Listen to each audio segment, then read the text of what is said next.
بسم الله الرحمن الرحيم. قال الله تبارك وتعالى في القرآن المجيد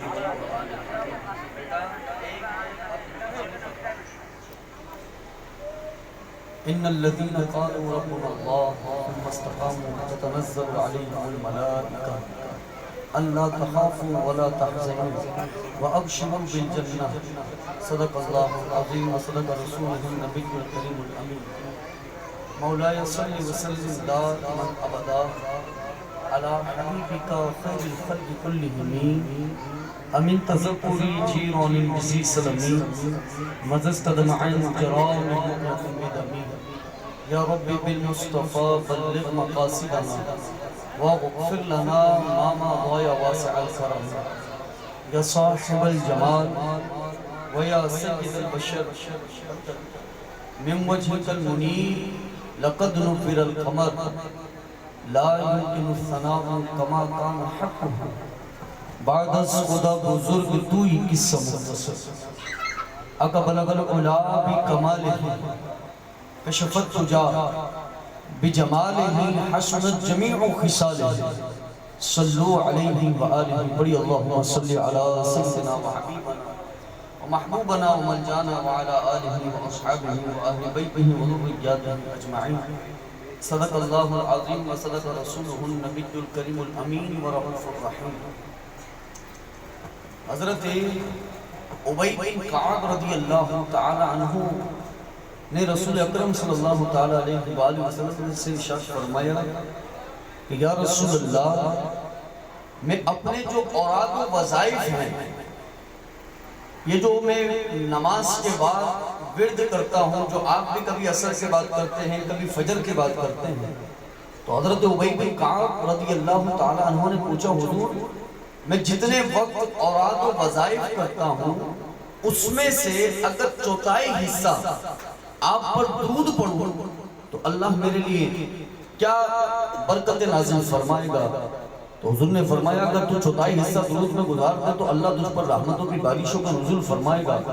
تو حضرت ابی بن کعب رضی اللہ تعالیٰ عنہ نے فرمایا حضور، اگر میں 2/3 حصہ آپ پر درود پڑھنے میں گزار دوں تو پھر میرے لیے کیا ہے؟ آقا نے فرمایا اللہ اور تجھ پر رحمتوں کی بارشوں کا نزول فرمائے گا.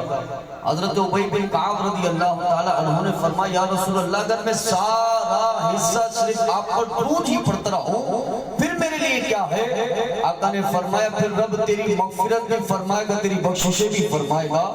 کہ جب تو سارا وقت رسول اکرم صلی اللہ علیہ وآلہ وسلم پر درود پڑھنے میں گزار دے گا تو میرا عزیز دوستو، رسول اکرم صلی اللہ علیہ وآلہ وسلم کی ذات وہ ذات ہے کہ جس کے بارے میں ہمارا عقیدہ یہ ہے کہ یہ نام کوئی کام بگڑنے نہیں دیتا، ہر بگڑا کام بناتا ہے. صلی علی محمد. میرے آقا کریم صلی اللہ علیہ وآلہ وسلم کے نام لیوا خدا کی قسم اس دنیا میں بھی عزتوں کا تاج پہنتے ہیں، اللہ ان کی قبر کو بھی منور فرما دیتا ہے، اور خدا کی قسم اللہ ان کو حشر کے میدان کے اندر بھی عزتوں کا تاج پہنائے گا. جو ساری زندگی یا رسول اللہ کرتے رہے، ساری زندگی رسول اکرم صلی اللہ علیہ وآلہ وسلم کی محبت کے اندر اپنی جان، اپنے مال، اپنے اہل اور عیال کو قربان کرتے رہے. آپ کے سامنے ایک مثال ہے کہ جن کا بھی تو جنازہ بھی نہیں پڑھا گیا ہے اور دنیا نے ان کا نام سن لیا ہے. حضرت علامہ مولانا خادم حسین رضوی رحمت اللہ تعالی علیہ، میں کہا خدا کی قسم اس بندے نے ساری قوم کو، ساری دنیا کو ایک پیغام دیا ہے. یہاں تک کہ جو یونیورسٹی کے لڑکے ہیں، جو کالجیز کے لڑکے ہیں، جو کہ ینگسٹر ہیں، بالکل نوجوان ہیں، ان کی زبان پر بھی ایک ہی بات ہے کیا انہیں جانا، انہیں مانا نہ رہا غیر سے کا. یا میں تو حضور کو جانتا ہوں، میں آقا کو مانتا ہوں. یہ وہ مرد کلندر تھے کہ جنہوں نے ساری قوم کی زبان پر یہ نام کو جاری فرما دیا ہے کہ یا رسول اللہ، جب آپ کی بات آتی ہے تو خادم حسین رضوی رحمت اللہ تعالی علیہ اپنی آل کو بھی قربان کرتا ہے. جب حضور کی بات آتی ہے اپنی جان کو بھی قربان کرتے ہیں. جب حضور کی بات آتی ہے اپنی اولاد کو بھی قربان کرتے ہیں. اور پھر دیکھو نا، اللہ نے خادم حسین رضوی رحمت اللہ تعالی علیہ نے حضور کے نام کو بلند کیا ہے، میرے رب نے سارے مسلمانوں کو ان کے قدموں میں لا کر کے ڈال دیا ہے۔ ہر ایک کی زبان پر یہ ہے کہ اللہ نے خدا کی قسم ہمیں وہ پاکستان کے اندر مرد قلندر عطا فرمایا ہے کہ جس کے اندر عشق مصطفیٰ میں کوئی کھوٹ نہیں ہے۔ یہ بالکل خالص رسول اکرم صلی اللہ علیہ وآلہ وسلم سے محبت کرنے والا تھا، خالص حضور کے نام پر اپنا سب کچھ قربان کرنے والا تھا، جس کی ذات میں کوئی کھوٹ نہیں تھا اور اس کے قول اور فعل کے اندر بھی کوئی کھوٹ نہیں تھا، اپنے نظریہ کا بالکل پکا تھا، اپنی بات کا بالکل سچا تھا، کہ جس کی زبان پر فقط یہ تھا کہ یار جب حضور کی بات آ جائے، جب میرے آقا کی بات آ جائے، جب رسول اللہ کی بات ہو تو پھر خادم حسین رضوی کا نعرہ یہ ہوتا ہے کہ کیا پیش کروں تم کو، کیا چیز ہماری ہے، خدا کی قسم یہ دل بھی تمہارا ہے، یہ جان بھی تمہاری ہے۔ ہم نے تو یہ دل بھی آپ کو دے دیا ہے، ہم نے تو یہ جان بھی آپ کو دے دی ہے۔ امام احمد بن حنبل فرماتے ہیں ہمارے جنازے فیصلہ کریں گے کہ کون حق پر تھا، ہمارے جنازے بتائیں گے۔ میں کہا خدا کی قسم یہ اہل سنت و جماعت کے جو لوگ ہیں ان کے جنازے وہ شاندار جنازے ہوتے ہیں کہ قدم رکھنے کی بھی جگہ نہیں ہوتی ہے۔ ایسے چاہنے والے پورے پاکستان سے، ایسے چاہنے والے جگہ جگہ سے اپنے کرایوں پر خرچہ کر کر محنت کر کے سفر کر کے ان رسول اکرم صلی اللہ علیہ وآلہ وسلم کے سچے عاشقوں کے جنازوں میں شامل ہوتے ہیں۔ اور میں کہا کہ آپ دیکھیے حضرت خادم حسین رضوی رحمت اللہ تعالی علیہ کا مقام و مرتبہ کیا ہے۔ حضرت بلال حبشی رحمت اللہ تعالی علیہ کی زوجہ ایک مرتبہ غم کرنے لگی جب حضرت بلال حبشی کا آخری وقت چل رہا تھا، فرمایا واہ حزنا ہوں، اے بلال تمہارے جانے کا غم ستاتا ہے، میں قربان اس عاشق صادق پر۔ حضرت بلال حبشی رضی اللہ تعالی عنہ پلٹ کر خوشی کے ساتھ جواب دیتے ہیں، مسکراتے ہوئے جواب دیتے ہیں، کہا تو میرے جانے کا غم کر رہی ہے، ارے مجھے تو اس بات کی خوشی ہے کہ میری یہاں آنکھ بند ہوگی، وہاں میں رسول اللہ کے قدموں کے اندر پہنچوں گا، وہاں حضور کا دیدار ہوگا، وہاں حضور کے جلوے ہوں گے، وہاں میرے آقا کے قدموں کے اندر میں پہنچوں گا۔ میں کہا خدا کی قسم یہ منظر تو صرف خادم حسین رضوی رحمت اللہ تعالی علیہ سے کوئی پوچھے کہ حضور والا وہ کیسا منظر ہوگا کہ جب آپ کی آنکھیں بند ہوئی ہوں گی اور حضور نے آپ کو اپنے سینے سے لگایا ہوگا، آقا نے آپ کو اپنے گلے سے لگایا ہوگا اور یہ کہا ہوگا اے خادم حسین تو ساری زندگی ناموس رسالت پر پہرا دیتا رہا ہے، ختم نبوت پر پہرا دیتا رہا ہے، اور جتنے بھی ختم نبوت کے جھوٹے دعویدار ہیں یا ان کے حمایتی ہیں ان کو للکارتا رہا ہے۔ آج میرا مرتبہ یہ ہے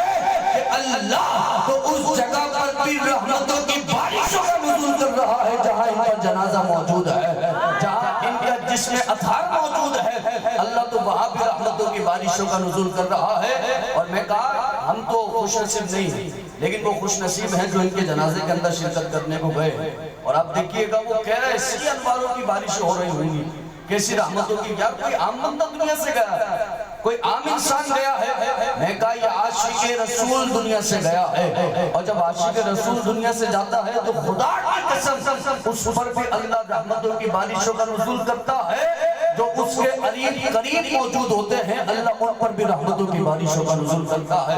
وہ کوئی عام بندہ نہیں تھا بلکہ اللہ تبارک و تعالیٰ کے حبیب صلی اللہ علیہ وآلہ وسلم سے بے انتہا محبت کرنے والا تھا۔ تو میں یہ کہتا ہوں کہ جو خادم حسین رضوی رحمت اللہ تعالیٰ علیہ کے جنازے کو کندھا دے گا اللہ اس پر بھی رحمتوں کی بارشوں کا نزول کرے گا، جو ان کے لباس کو چھولے گا اللہ اس پر بھی رحمتوں کی بارشوں کا نزول کرے گا، جو ان کے امامے کو ہاتھ لگا لے گا اللہ اس پر بھی رحمتوں کی بارشوں کا نزول کرے گا، جو ان کے چہرے کو چھولے گا اللہ اس پر بھی رحمتوں کی بارشوں کا نزول کرے گا، جو ان کی داڑھی کو چھولے گا اللہ اس پر بھی رحمتوں کی بارشوں کا نزول کرے گا، جس ڈولے میں ان کا جنازہ ہوگا جو اس ڈولے کو چھولے گا اللہ اس پر بھی رحمتوں کی بارشوں کا نزول کرے گا۔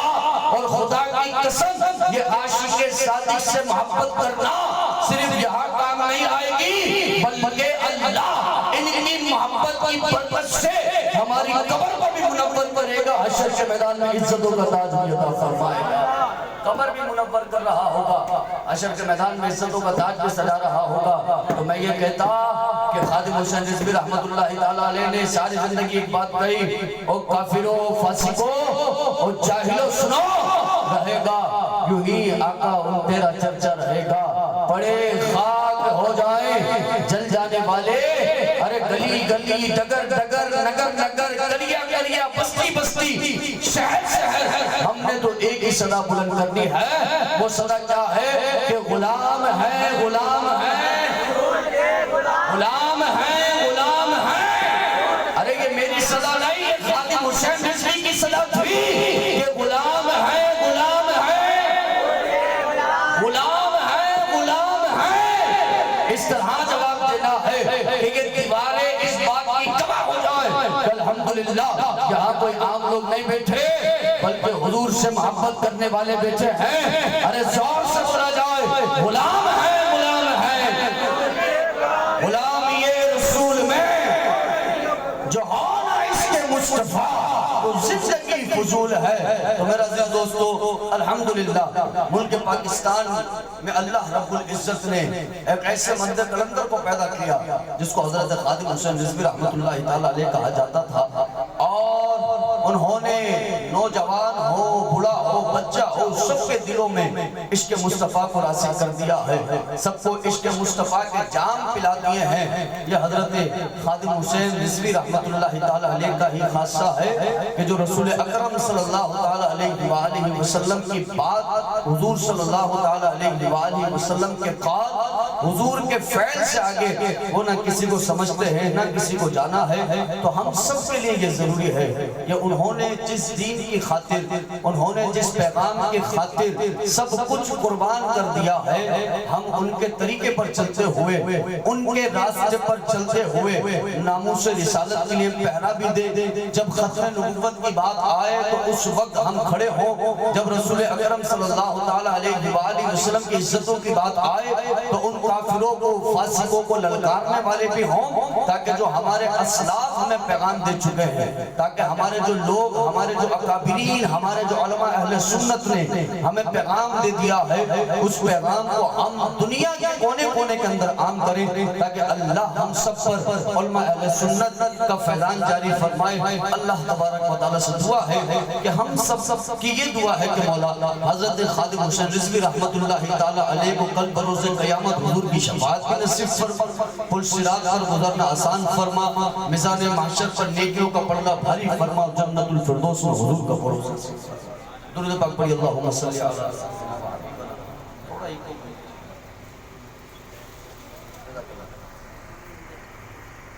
قرآن کریم فرقان حمید اللہ رب العزت نے ارشاد فرمایا، ان الذین قالوا ربنا اللہ ثم استقاموا تتنزل علیہم الملائکہ۔ فرمایا کہ وہ لوگ جو یہ کہتے ہیں کہ ہمارا رب اللہ ہے، کیا کہتے ہیں؟ ہمارا رب اللہ ہے، ثم استقاموا، پھر ساری زندگی اس بات پر قائم کی رہتی رضی اللہ تعالیٰ عنہ سے پوچھنے آئے اور پوچھا حضور والا کہ ثم استقاموا کا مطلب کیا ہے؟ وہ کس بات پر ڈٹا ہوا ہے، کس بات پر قائم ہے ساری زندگی؟ تو حضرت ابو بکر صدیق رضی اللہ تعالیٰ عنہ نے فرمایا وہ ساری زندگی ایک رب کی عبادت کر رہا ہے اور شرک سے بچا ہوا ہے۔ گویا کہ پھر وہ یہ کہہ رہا ہے کہ میرا رب اللہ ہے۔ کون ہے میرا رب؟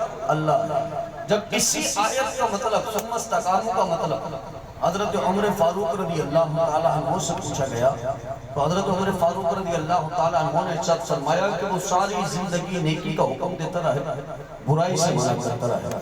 جب اسی آیت کا مطلب حضرت عثمان غنی سے پوچھا گیا تو حضرت عثمان غنی نے فرمایا کہ اس کی جتنی عبادتیں ہیں، جتنی ریاضتیں ہیں، سب اللہ کے لیے ہوں، اخلاص کے ساتھ عبادت کرتا ہو۔ اس کے اندر کوئی ریا نہ ہو، دنیا کو دکھاوے کے لیے عبادت نہیں کر رہا ہو۔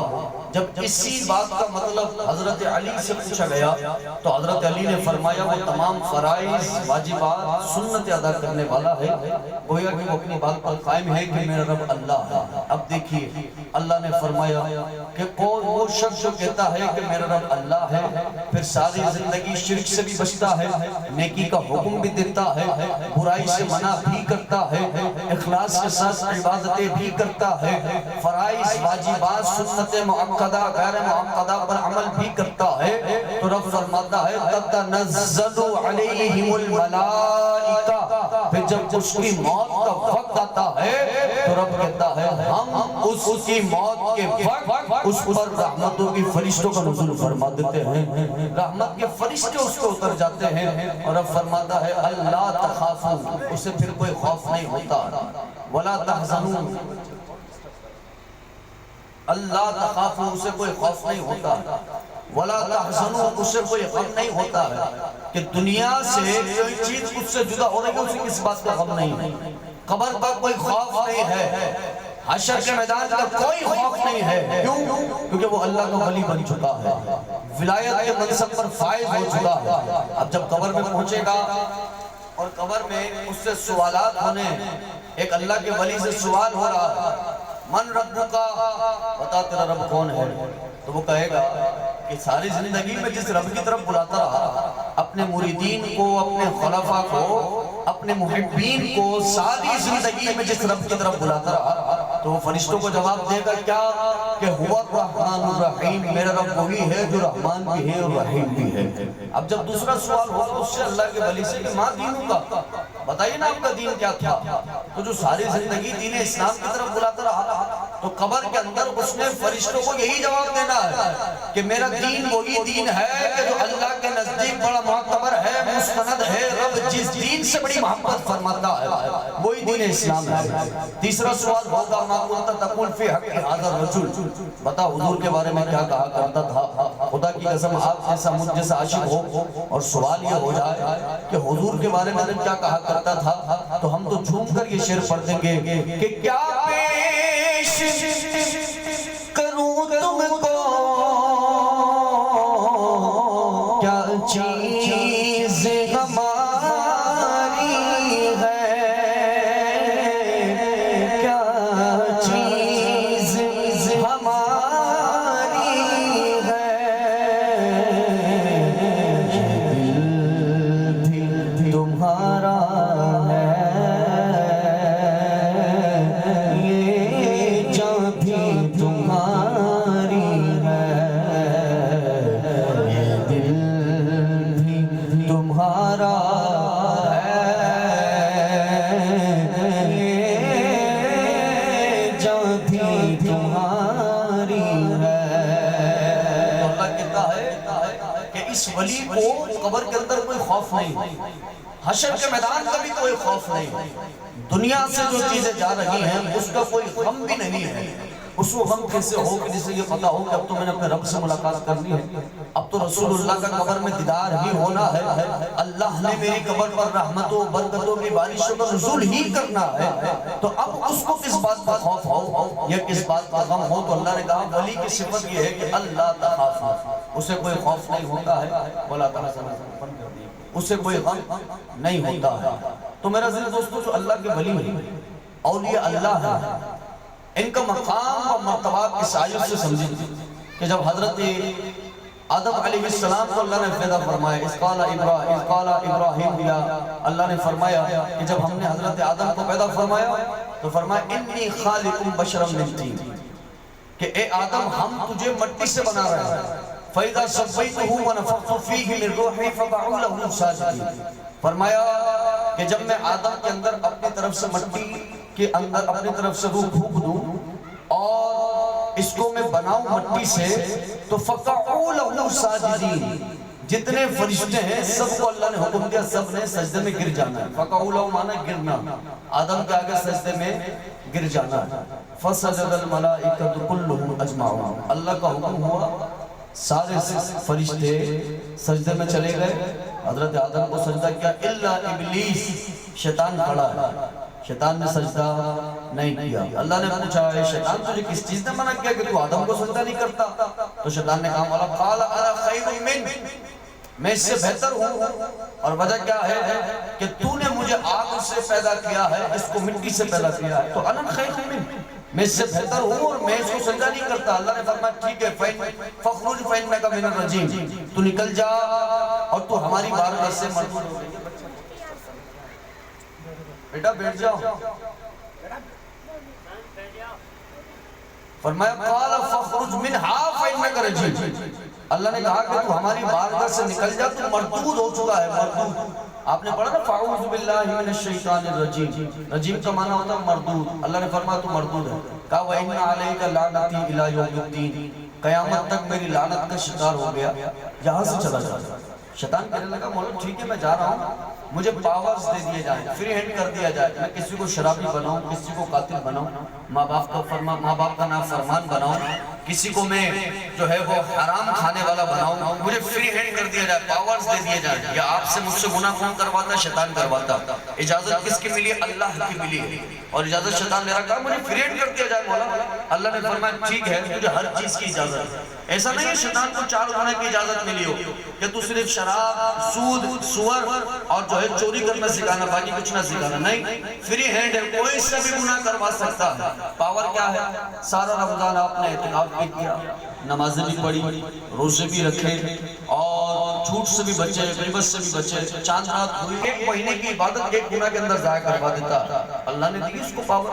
اب جب شیطان کو پاور مل گئی، اللہ رب العزت نے فرمایا تو فری ہینڈ جا، تو جس کو جس طرح سے چاہے بہکا، لیکن جاتے جاتے رب نے کہہ دیا یہ سنتا چلا جا کہ تو بھی جہنمی ہے، اور جس نے تیرا ہاتھ پکڑا ہے میری عزت کی قسم ہے وہ بھی جہنمی ہے۔ تو ہے جہنمی، لیکن جس نے تیرا ہاتھ پکڑا ہے میں اسے بھی جہنم کے اندر ڈالوں گا۔ اللہ نے اپنی عزت کی قسم کھائی ہے، کہا میری عزت کی قسم ہے تو بھی جہنمی ہے، اور جو تیرے ساتھ ہوگا تیرا دامن پکڑے گا وہ بھی جہنمی ہے۔ اب شیطان کو یہاں اللہ فری ہینڈ کرتا ہے، شیطان کو اختیار دیتا ہے، وہاں رب نے شیطان کے شر سے بچانے کے لیے حضرت آدم علیہ السلام کو پیدا فرما دیا۔ حضرت آدم اپنے لوگوں کو شیطان کے شر سے بچاتے رہے، اس کے بعد اللہ نے حضرت ادریس علیہ السلام کو پیدا فرمایا۔ حضرت ادریس آئے، پھر انہوں نے شیطان کے شر سے لوگوں کو بچایا۔ اس کے بعد اللہ نے حضرت نوح علیہ السلام کو پیدا فرمایا۔ حضرت نوح آئے، انہوں نے لوگوں کو شیطان کے شر سے بچایا۔ اس کے بعد اللہ نے حضرت داؤد علیہ السلام کو پیدا کیا۔ حضرت داؤد علیہ السلام آئے، لوگوں کو شیطان کے شر سے بچایا۔ اس کے بعد حضرت موسیٰ کو پیدا کیا۔ حضرت موسیٰ آئے، لوگوں کو شیطان کے شر سے بچایا۔ اس کے بعد حضرت عیسیٰ کو پیدا کیا۔ حضرت عیسیٰ آئے، لوگوں کو شیطان کے شر سے بچایا۔ اس کے بعد خاتم الانبیاء رحمت للعالمین، سرور کونین، مالک دو جہاں، مالک کون و مقام، مصطفیٰ جان رحمت محمد عربی صلی اللہ تعالیٰ علیہ وآلہ وسلم کو پیدا کیا۔ حضور نے لوگوں کو، صحابہ کو، لوگوں کو شیطان کے شر سے بچایا۔ حضور جب ظاہری طور پر پردہ فرما گئے تو پھر انبیاء کو آنے نہیں تھے، اس لیے یہ ذمہ داری صحابہ کی لگ گئی۔ صحابہ نے لوگوں کو شیطان کے شر سے بچایا۔ صحابہ کے بعد پھر تابعین نے لوگوں کو شیطان کے شر سے بچایا۔ تابعین کے بعد پھر تابعین نے لوگوں کو شیطان کے شر سے بچایا۔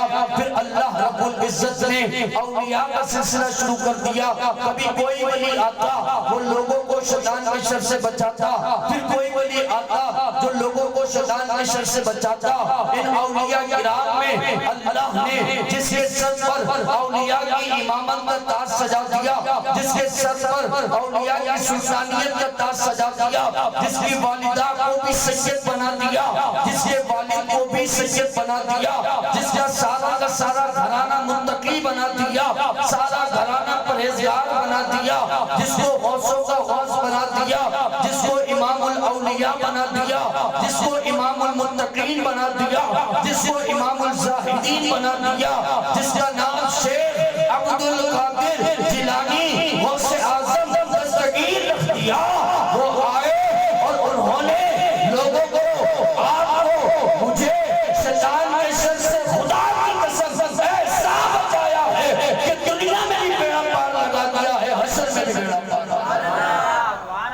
میں کہا یہ آپ کو میں قرآن سے جوڑتا ہوا آیا کہ شیطان کو اگر اجازت ملی تو اللہ اپنے اولیاء کے ذریعے آپ کو بھی بچاتا ہے، مجھے بھی بچاتا ہے۔ ان اولیاء کا کام کیا ہے وہ میں نے آپ کو بتا دیا، شیطان کے شر سے بچانا ان اولیاء کا کام ہے۔ اب جب اللہ نے شیطان کو پاور دی تو جو بچانے والا ہے اس میں بھی پاور ہوگا، مقابلہ دونوں طرف ہے، ایک طرف شیطان ہے، دوسری طرف بچانے والا ہے، ایک طرف آپ کو مروانے والا ہے، دوسری طرف آپ کو بچانے والا ہے، ایک طرف آپ کو جہنم میں لے جانے والا شیطان ہے، دوسری طرف ایک ولی ہے جو آپ کو جنت میں لے جانے والا ہے۔ تو جب اس کو اللہ نے پاور دیے ہیں تو پھر اس کو بھی پاور دیے ہوں گے، پھر اولیاء کو بھی ایسے اختیارات دیے ہوں گے کہ وہ شیطان سے مقابلہ کر سکے، شیطان کے شر سے اپنے غلاموں کو، اپنے خلیفوں کو، اپنے محبین کو، اپنے مریدین کو، اپنے لوگوں کو بچا کر جنت میں لے جا سکے۔ اب پاور دیکھئے میرے آقا فرماتے ہیں اللہ اپنے اولیاء کو پاور کیا دیتا ہے، ان کے کانوں میں اپنی طاقت کو ڈال دیتا ہے، ان کی آنکھوں میں اپنی طاقت کو ڈال دیتا ہے، ان کے ہاتھوں میں اپنی طاقت کو ڈال دیتا ہے، ان کے قدموں میں اپنی طاقت کو ڈال دیتا ہے۔ پھر میرا یہ عقیدہ ہوتا ہے کہ میں یہاں سے خدا کی قسم بغداد والے پیر کو پکاروں تو اللہ کی طاقت ان کے کان میں ایسی ہے کہ میں یہاں سے یہ آواز لگاتا ہوں بغداد میں میری پکار سن رہا ہوتا ہے۔ میں ہندوستان کے شہنشاہ غریب نواز کو پکارتا ہوں وہ میری پکار سن رہے ہوتے ہیں، میں حیدرآباد کے شہنشاہ سخی عبدالوہاب شاہ جیلانی کو پکارتا ہوں وہ میری آواز سنتے ہیں۔ وجہ کیا ہے؟ اللہ نے اپنی طاقت کو ان کے کانوں میں ڈال دیا، اللہ نے ڈال دیا۔ جب اللہ نے ڈال دیا تو میں اور آپ اعتراض کرنے والے کون ہیں؟ تو پھر ہمارا عقیدہ کیا ہوتا ہے کہ سن رہے ہیں وہ فریاد میری خاک ہوگی نہ برباد میری، میں جہاں بھی مروں شاد جیلا لوگ پہنچے بغداد میری، مجھے جو پرواز کے پر لگا دو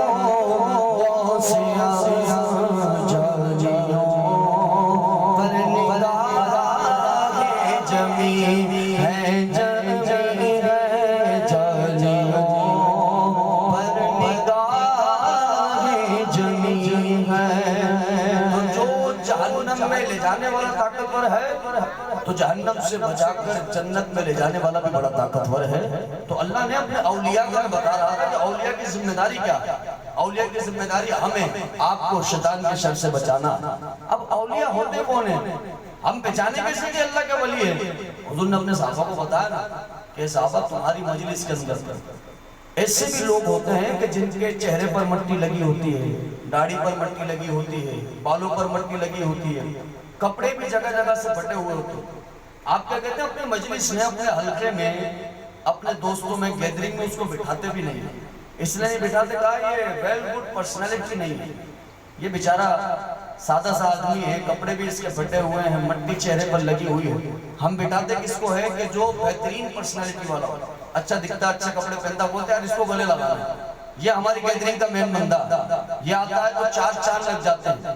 لیکن آقا نے فرمایا ایسے لوگ تمہیں کیا پتا وہ اللہ کی بارگاہ میں کتنے مقبول ہوتے ہیں کہ جن کے چہرے پر مٹی ہوتی ہے، ان کے داڑھی پر مٹی ہوتی ہے، جگہ جگہ سے ان کا لباس پھٹا ہوا ہوتا ہے۔ میرے آقا فرماتے ہیں وہ اللہ کے نزدیک اتنا مقبول ہوتا ہے کہ اگر وہ اس بات پر قسم کھا لے کہ مولا تو نے اس پہاڑ کو اس جگہ سے ہٹانا ہے تو اللہ اس کی زبان سے نکلنے والے الفاظوں کی لاج بھی رکھتا ہے، پہاڑ کو بھی اپنی جگہ سے ہلا دیا کرتا ہے۔ کہا وہ کتنے مقبول ہیں اللہ کے نزدیک۔ تو جو اللہ کے نزدیک مقبول ہے، میرے آقا نے فرما دیا وہ یہ لوگ ہیں کہ جو اس طرح کے حال میں رہتے ہیں۔ بتاؤ نا یار، کسی ولی کو آپ نے دیکھا ہو اعلیٰ قسم کے لباس پہنتا ہو، اعلیٰ قسم کے کھانے کھاتا ہو؟ ارے جو ولی ہوتے بڑے سادہ ہوتے ہیں بھائی، ان کے کپڑے بھی بڑے سادہ ہوتے ہیں، ان کا بیٹھنا بھی بڑا سادہ ہوتا ہے۔ ان کا لباس بھی بڑا سادہ ہوتا ہے، ان کا کھانا بھی بڑا سادہ ہوتا ہے. تو حضور نے فرمایا یہ تو پہچان ہے اللہ کے ولی کی کہ وہ بالکل سادہ طبیعت ہوگا. آپ دیکھیں گے کہ وہ بالکل جس کو آپ کہیں مجذوب ہیں، ملنگ ہیں، بابا ہیں. میرا آقا فرماتے ہیں کہ اللہ کے نزدیک بڑا عزت دار ہوتا ہے، بڑا اس کا مقام، بڑا اس کا مرتبہ ہوتا ہے. یہاں تک کہ کسی بات پر قسم کھا لے تو اللہ اسی قسموں کو پورا فرما دیا کرتا ہے. ایسی اللہ کے نزدیک اس کا مرتبہ اور مقام ہوتا ہے. اب حضور صلی اللہ علیہ وآلہ وسلم کے پاس ایک صحابی بیٹھے تھے.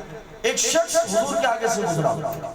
آقا کریم صلی اللہ علیہ وسلم نے پوچھا ان صحابی سے کہ یہ جو گزرا ہے اس کے بارے میں آپ کیا کہتے ہیں؟ وہ کہنے لگا حضور یہ تو بڑا امیر آدمی ہے اور بڑا معزز ہے، اگر یہ کسی کو نکاح کا پیغام بھی دینا آقا تو اس کے نکاح کا کوئی منع نہیں کرے گا، کوئی بھی اس سے نکاح کر لے گا. اتنا امیر آدمی ہے اور اتنا معزز ہے، اتنا ویل گڈ پرسنالٹی والا ہے. آقا نے فرمایا ٹھیک ہے حضور خاموش ہو. تھوڑی دیر بعد ایک دوسرا آدمی گزرا، فقیر مسکین. آقا نے فرمایا اس کے بارے میں کیا کہتے ہیں؟ حضور یہ تو بڑا فقیر آدمی ہے، یہ تو بڑا مسکین آدمی ہے، کسی کو نکاح کا پیغام دے گا تو کوئی اس سے نکاح بھی نہیں کرے گا، یہاں تک کہ کوئی اس کو اپنی محفلوں میں، اپنی مجلسوں میں بھی نہیں بلاتا. اب میرا آقا فرماتے اب میں تمہیں بتاتا ہوں اس امیر اور اس مسکین کا فرق اللہ کی بارگاہ میں کیا ہے. میرا آقا فرماتے ہیں وہ جو امیر کی تم تعریف کر رہے تھے اور اس کی پرسنالٹی کے قصیدے پڑھ رہے تھے اور تم کہہ رہے تھے کہ جس سے نکاح کرنا چاہے کسی سے بھی کر سکتا ہے، اتنا پیسے والا، اتنا اچھی صورت والا انسان ہے. اور وہ فقیر، وہ مسکین کے جس کے بارے میں تمہاری رائے یہ تھی کہ اس کو تو کوئی پوچھتا بھی نہیں ہے، اس کو تو کوئی گلے بھی نہیں لگاتا، اس کو تو کوئی منہ نہیں لگاتا. تو میرے آقا فرماتے اب سنو اللہ کے نزدیک ان کا فرق کیا ہے. آقا نے فرمایا یہ جو امیر ہے اگر ساری دنیا اس امیر سے بھر دی جائے اور ایک طرف یہ سارے امیر ہوں اور دوسری طرف یہ مسکین ہو تو میرے آقا فرماتے ہیں ساری دنیا اس کے مقابلے میں کیوں نہ آ جائے، اللہ کے نزدیک مرتبے میں یہ مسکین ہے، مقام میں یہی مسکین ہے. اللہ کے نزدیک پھر بھی اسی مسکین کا مرتبہ ہے. اللہ عزتوں کا تاج اسی کو عطا کر رہا ہے کہ جس کے پاس دنیا بھی نعمت نہیں ہے، ہاں کثرت سے سجدے بڑے کرتا ہے، اللہ کو راضی بڑا کرتا ہے، نوافل بڑے پڑھتا ہے، قرآن بڑا پڑھتا ہے، نوافل روزے بڑے رکھتا ہے، صلہ رحمی بھی کرتا ہے، حسن سلوک بھی کرتا ہے، والدین کا ادب بھی کرتا ہے، حقوق العباد بھی ادا کرتا ہے، حقوق اللہ بھی ادا کرتا ہے. میرا آقا فرماتے ارے یہ مسکین اللہ کے نزدیک اتنا مرتبے والا ہے کہ ساری دنیا بھی اس کی طرف آ جائے امیر بن کر تو بھی اس مسکین کا مقابلہ نہیں کر سکتے ہیں. تو فرما دیا اللہ تخافو، اس ولی کو کوئی خوف نہیں، اس ولی کو کوئی غم نہیں ہوتا ہے. حضرت عطا رحمت اللہ تعالیٰ علیہ اللہ کے بڑے ولی بڑے مجذوب گزرے ہیں. آپ فرماتے ہیں کہ میں ایک دفعہ بازار نکلا تو میں نے دیکھا ایک شخص ہے جو پاگل عورت کو بیچ رہا ہے. دیوانی عورت تھی، کسی کام کی نہیں تھی، گھر کا کام کاج کرنے کی بھی صلاحیت نہیں تھی، اتنی پاگل تھی. کہا وہ بیچ رہا ہے. جب پہلے کے زمانے میں آپ کو پتا ہے غلام چلا کرتے تھے، آج کے زمانے میں غلام نہیں ہوتے. حضرت عطا فرماتے ہیں میں نے دیکھا کہ وہ بیچ رہا ہے تو میں نے ایسے ہی سوچا کہ بہت کم قیمت لگا دیتا ہوں، یہ بیچنے سے انکار کر دے گا. حضرت عطا رحمت اللہ تعالیٰ نے آگے بڑھے اور کہا 7 درہم کے اندر اگر بیچتے ہو تو بیچ دو. مالک اتنا بیزار تھا کہ اس نے کہا ٹھیک ہے 7 درہم دے دو. یہ حضرت عطا فرماتے ہیں اس کا بوجھ میرے گلے آ گیا. میں تو پریشان ہو گیا کہ اس نے 7 درہم کے اندر اپنا غلام بیچ دیا. حضرت عطا فرماتے ہیں اب تو بے و شرا ہو چکی تھی، خرید و فروخت ہو چکی تھی، بات سے نہیں پلٹ سکتا تھا. میں نے اپنی جیب سے 7 درہم نکالے، اس کو دیا اور اس دیوانی عورت کو اپنے گھر لے کر کے آ گیا. حضرت عطا فرماتے ہیں رات کو جب میری عبادت کا وقت ہوا، تہجد کے لیے میں اٹھا ہوں تو آپ فرماتے ہیں کہ میں جب اپنے مصلی پر پہنچا تو میں حیران رہ گیا کہ مجھ سے پہلے میرے مصلی پر وہ مجنونہ موجود ہے، وہ دیوانی موجود ہے، وہ نماز کے اندر مشغول ہے. حضرت عطا فرماتے ہیں کہ میں بڑا حیرت انداز میں دیکھ رہا تھا کہ اللہ کی عبادت کر رہے ہیں جبکہ یہ پاگل ہے، یہ دیوانی ہے. فرماتے ہیں سب سے زیادہ حیرت تو مجھے تب ہوئی جب اس نے سلام پھیرا اور ہاتھ بلند کر کہا یا ربی، اے مولا تجھے اس محبت کا واسطہ دیتی ہوں جو تو مجھ سے کرتا ہے. حضرت عطا فرماتے ہیں میں اس جملے سے بڑا پریشان ہوا. میں نے اس کو کہا او مجنونہ، او پاگل عورت، یہ کیسی دعا ہے؟ ارے زمانہ یہ کہتا ہے مولا ہم تجھ سے محبت کرتے ہیں. ارے تو یہ کہہ رہی ہے مولا تو مجھ سے محبت کرتا ہے تو بتانا تجھے پتہ کیسے چلا کہ تیرا رب تجھ سے محبت کرتا ہے؟ تو وہ کہنے لگی اے عطا تو نے شاید اللہ کو جانا ہی نہیں، ارے ابھی تک تو رب کی محبت کو پہچانا ہی نہیں. وہ کہنے لگی ارے یہ دلیل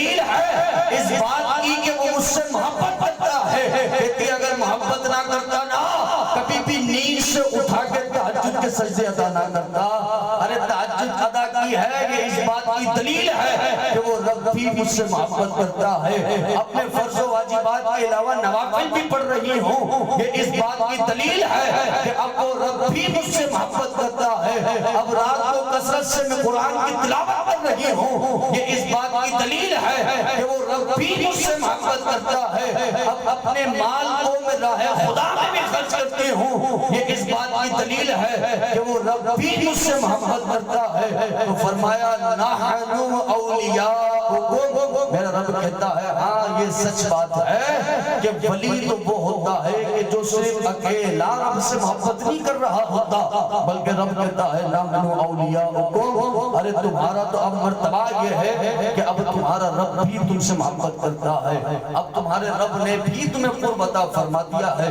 تو فرما اللہ تخافوا ولا تحزنوا۔ حضرت بہلول دانا رحمت اللہ تعالی علیہ، خلیفہ ہارون رشید رحمت اللہ تعالی علیہ کے محل کے نیچے آپ بیٹھے ہوئے تھے، تو خلیفہ ہارون رشید نے جب چھت سے دیکھا، ٹیرس سے دیکھا کہ حضرت بہلول دانا بیٹھے، لیکن جب رب خود چاہتا ہے تو 2 پل میں اپنے بندے کو اپنا قریبی بندہ بنا لیا کرتا ہے۔ 2 لمحے لگتے ہیں، نحن اولیاءکم، پھر رب کہتا ہے ارے اب تو ہمارے قریب ہو چکا ہے، اب تیرا رب بھی تجھ سے محبت کرتا ہے۔ تو فرمایا اللہ تخافوا ولا تحزنوا، کوئی غم نہیں ہے، ولی کو کوئی غم نہیں ہے، کوئی خوف نہیں ہوتا ہے، خدا کی قسم کسی بات کا خوف نہیں ہوتا ہے۔ قبر میں عذاب آ جائے، اللہ کے ولی کو قبر میں عذاب آ جائے، حشر کے میدان کے اندر اس کو گرمی ستائے، پل صراط سے گر جائے، میزان پر اس کا پردہ نیچے ہو جائے، میں کہا ایسا نہیں ہوتا۔ اللہ کہتا کوئی خوف نہیں ہے، ارے خوف ہوگا بھی کیسے ہوگا؟ جس کا حامی و ناصر اللہ ہوتا ہے اسے نہ یہاں خوف ہوتا ہے نہ حشر کے میدان کے اندر کوئی خوف ہوتا ہے۔ اور فرمایا اللہ نے وجوہ یومئذ مسفرہ ضاحکۃ مستبشرہ، اللہ کہتا ہے کل یہ اولیاء اللہ کے چہرے تم دیکھنا کہ ان کے چہرے سورج سے بھی زیادہ تیز چمک رہے ہوں گے، ضاحکۃ مستبشرہ، خوشی کے مارے مسکرا رہے ہوں گے، اسمائل ہوگی ان کے چہرے پر۔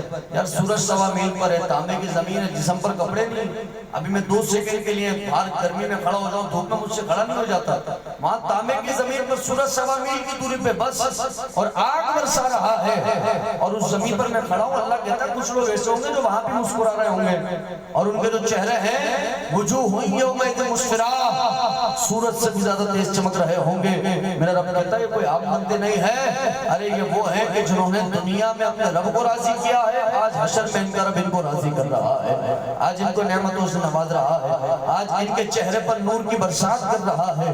تو میرا عزیز دوستو اللہ نے فرما دیا ہے اللہ تخافوا ولا تحزنوا، کوئی خوف نہیں ہوتا ہے، کوئی غم نہیں ہوتا ہے۔ تو آپ جس بھی ولی کے ہاتھ میں آپ نے ہاتھ دیا ہوا ہے، میں نے جس ولی کے ہاتھ میں ہاتھ دیا ہوا ہے، تو یاد رکھیے گا ولی کے ہاتھ میں جب ہاتھ دے دیا تو پھر ایمان یہ ہو کہ انشاءاللہ یہی ولی، یہی پیر مجھے یہاں بھی نجات عطا فرمائے گا، قبر کی وحشتوں سے بھی بچائے گا، اور جب حشر کے میدان میں اس کو صدا لگاؤں گا تو وہاں بھی آ کے میری مدد کر رہا ہوگا، پھر ایمان یہ ہو۔ لیکن بات ہے ولی آپ سمجھ کس کو رہے ہیں، پیر آپ کو کس کو سمجھ رہے ہیں؟ ارے بھائی ہمارے یہاں ولی اور پیر تو اس کو سمجھا جاتا ہے یہ لمبے بال بابا جی کے، اور بابا جی کے جسم پر کپڑے ہی نہیں ہیں، بابا جی کے گھٹنے نظر آ رہے ہیں، بابا جی کے معذاللہ ران نظر آ رہی ہے، بابا جی کی ناف نظر آ رہی ہے، بابا جی نے اپنے جو ہے وہ بس مخصوص جگہ پر ایک رومال ڈالا ہوا ہے، اور ہم کیا کرتے ہیں ہماری عوام ہماری عورتوں کو لے کر کے گئے مزار پہ، او بابا جی کے قدم چوم رہے، بابا جی کے تلووں کو چوم رہے، او بابا صدیوں سے نہیں نہایا، اور میں کہا اسلام کا درس کیا ہے؟ اسلام کہتا ہے صفائی نصف ایمان ہے، کیا ہے؟ صفائی نصف، بابا نہایا ہی نہیں ہے، اور جو نہایا نہیں ہے جس کے جسم سے بدبو آ رہی ہے ہم کہا یہ بابا، ہم کہا یہ اللہ کا ولی ہے، اور اتنے بڑے بال، شریعت نے کہا، حضور نے فرمایا سنت کیا ہے؟ کہا کندھوں کو چھو جائیں، یہ سنت ہے، ایک کان کی لو تک سنت ہے، آدھے کان کی لو تک بال رکھنا سنت ہے، بس دین یہاں پہ مکمل ہو گیا، اس کے علاوہ کوئی سنت نہیں۔ وہ کندھے سے نیچے بال جا رہے ہیں بابا جی کے، وہ بال اتنے بڑے کہ مریدین اٹھا کے چل رہے ہیں، اور کہا بھئی ہمارے بابا جی ہیں، اور معذاللہ ہمارے بے وقوف لوگ اپنی عورتوں کو لے جا کر کے، وہ بابا جی ننگا بیٹھا ہوا ہے بیچارے کے پاس کپڑے نہیں ہیں، جس کو اپنا ستر عورت چھپانے کی تمیز نہیں ہے، جس کو نہانے دھونے کا نہیں پتا ہے، ہماری عوام جاتے ہو ہاتھ بھی چوم رہے ہیں، پیر بھی چوم رہا ہوگا، بابا منت پوری کرے گا، بابا مراد پوری کرے گا۔ ارے بابا کے تو اپنے لالے پڑے، بابا کو تو بیچارے کو تو پتہ ہی نہیں ہے کہ میں کہاں جا رہا ہوں، اور بابا کو یہ نہیں پتہ ہے کہ میں کس دین پہ چل رہا ہوں۔ تو یاد رکھیے گا جو خود ہی بیچارہ گمراہ ہو، جو خود ہی شیطان کے راستے پہ چل رہا ہو، اس نے آپ کو کہاں لے کے جانا ہے؟ شیطان کے راستے پہ لے کے جانا ہے۔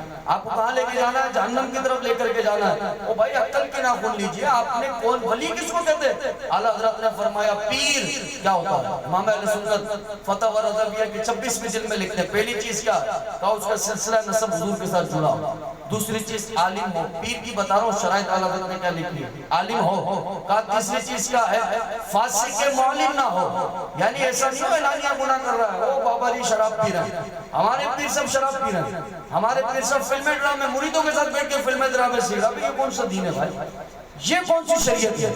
یہ کون سا دین اسلام ہے کہ مرید کے ساتھ بیٹھ کر پیر سب شرابیں پی رہے ہیں، مرید کے ساتھ بیٹھ کر پیر سب فحاشی والی فلمیں دیکھ رہے ہیں، اور مرید کو کہا جائے تو مرید کا بھئی ہمارے بابا جی ہیں، تو بابا آپ کے بابا بعد میں ہے، میرے رب کا قرآن پہلے ہے، حضور کی حدیث مبارکہ پہلے ہے۔ تو حضور اعلیٰ حضرت نے فرمایا کہ وہ فاسق نہ ہو، اعلانیہ گناہ نہ کرتا ہو، اور کہا چوتھی شرط کیا ہے؟ سنی صحیح العقیدہ ہو۔ کہا یہ 4 شرطیں پائی جاتی ہیں پیر میں، اس سے بیعت کر لو، اس کے ہاتھ میں ہاتھ دے دو، اور ایک بھی شرط نہیں پائی جاتی تو چھوڑ دیا جائے۔ آپ کو پتا ہے کہ 3 شرطیں عالم میں نہیں ہے، بابا کو پتہ ہی نہیں ہے بیچارے کو شرعی مسئلہ کیا ہے۔ ہمارے یہاں کیا ہوتا ہے؟ نماز کا ٹائم ہو گیا، بابا جی اپنی جگہ پہ بیٹھے ہیں، زمانہ جماعت پڑھنے نماز پڑھنے جا رہا ہے، بابا جی بیٹھے ہیں، اور بلاتا ہو، اور میں آپ سب کو بلاتا ہوں کہ دور حاضر کے اندر الحمدللہ مرد قلندر حضرت علامہ مولانا ابو بلال مولانا الیاس قادری دامت برکاتہم العالیہ، خدا کی قسم سے وہ پیر ہے کہ جو خود بھی شریعت کے راستے پر چلتا ہے، اپنے مریدوں کو بھی شریعت کے راستے پر چلاتا ہے، یہ وہ پیر ہے۔ میں کہا ان کے نہ بال آپ کو اتنے بڑے بڑے ملیں گے، ایسا بھی نہیں ہے کہ کبھی آپ یہ دیکھو کہ ان کے جسم پر کپڑے نہیں ہیں، ایسا بھی کبھی نہیں ہو سکتا ہے۔ میں کہا میرا پیر تو وہ ہے کہ ہر وقت باوضو بھی ہوتا ہے، روزے کی حالت کے اندر بھی ہوتا ہے، وہ تو روزے بھی رکھنا ہوتا ہے، باوضو بھی ہوتا ہے۔ تو بات یہ ہے کہ میں اس پیر کے ہاتھ میں ہاتھ دھرنا یار کہ جو واقعی شریعت پر چل رہا ہو، قرآن اور حدیث پر عمل کر رہا ہو۔ میں آپ سب کو پیغام دیتا ہوں کہ آپ آ جائیے، آپ کے سامنے ان جاہلوں پیر سے چھٹکارا پا کر آپ مولانا الیاس قادری دامت برکاتہم العالیہ کے ہاتھ میں ہاتھ دیجئے، تاکہ آپ کی دنیا بھی اچھی ہو، آپ کی آخرت بھی اچھی ہو، کل بروز قیامت اللہ ہم پر مولانا الیاس قادری کے توسل سے ہمیں جنت میں بھی داخلہ نصیب فرمائے۔ وآخر دعوانا ان الحمدللہ رب العالمین۔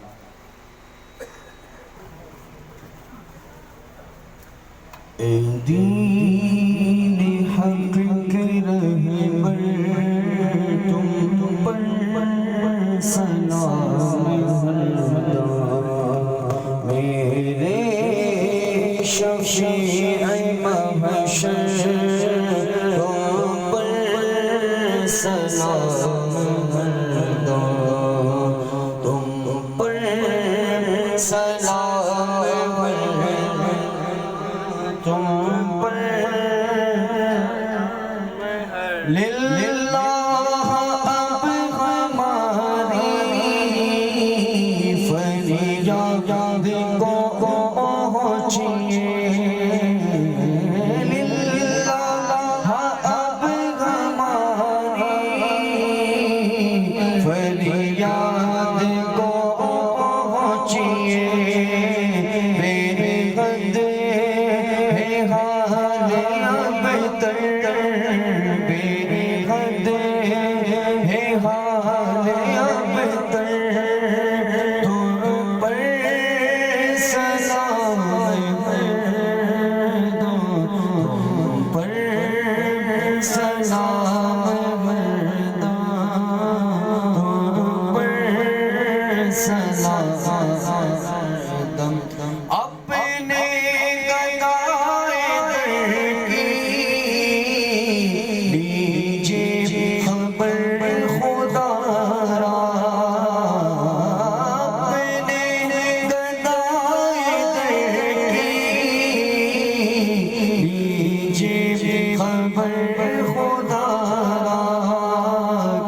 اللهم الصلاة والسلام عليك يا رسول الله، الصلاة والسلام عليك يا حبيب الله، الصلاة والسلام عليك يا نبي الله وعلى آلك وأصحابك يا نور الله.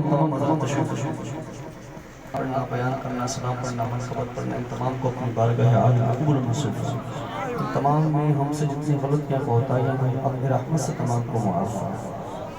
یا مالک و مولا، ان تمام کا ثواب ہمارے مانگنے کے مطابق نہیں بلکہ اپنی شان شان کے مطابق کرنا. یہ تمام ثواب رسول اکرم صلی اللہ علیہ وسلم کی بارگاہ میں پیش کرتے ہیں قبول منظور فرما. حضور کے وسیلہ جلیلہ سے تمام انبیاء، رسول، صحابہ، تابعین، تبع تابعین، سلف صالحین، تمام اولیاء اعزام، کل مؤمنین، کل مؤمنات، کل مسلمین، کل مسلمات، بالخصوص حضرت علامہ مولانا خادم حسین رضوی رحمۃ اللہ علیہ کی بارگاہ میں پیش کرتے ہیں قبول منظور فرما.